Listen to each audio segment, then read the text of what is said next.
The 3+3 program allows students to complete 2 degrees in a shortened period of time.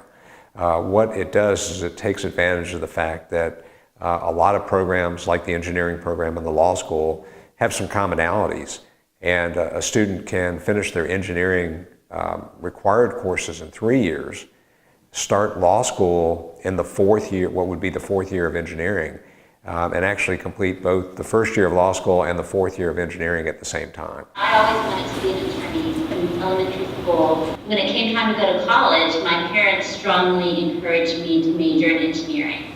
They wanted me to major in something I could get a job in, and I was good at math and science, so they pushed me towards the engineering school, and I'm really glad they did. It's been a great degree for my law career. The thing that excites me the most about this is just the overall emphasis on science and technology and the STEM subject matter, because every day you read articles about how important that is through our education system and through our economic system, and there's so much emphasis placed and being placed every day on the importance of training American students in particular to keep up with the rest of the world in the science and technology fields. An exciting aspect of this program is that it encourages more students to obtain an education in a technical background and obviously go to law school, but whether they go to law school or not and whether they become patent attorneys or not, I think it will be a benefit to our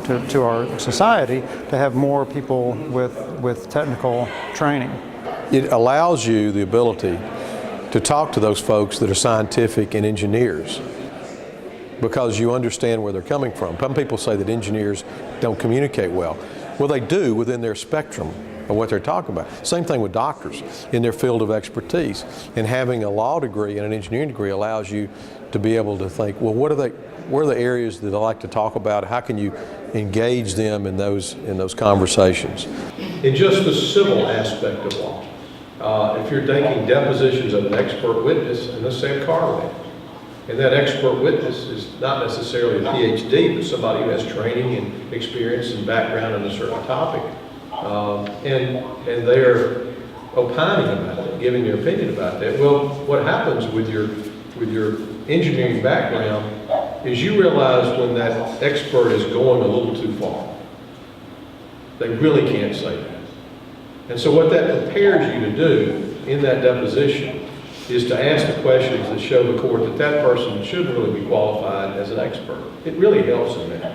It's been just, it's been paramount.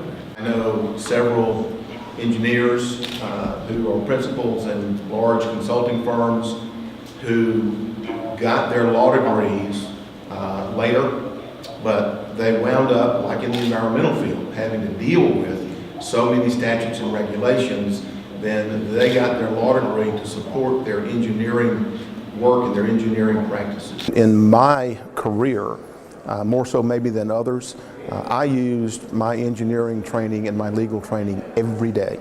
We don't want to lose a good engineering student to a law school out of state. And so if we can keep them here by having a program that allows them to shorten the time and the cost for their degree while still giving them a really great quality education, that's to everyone's benefit.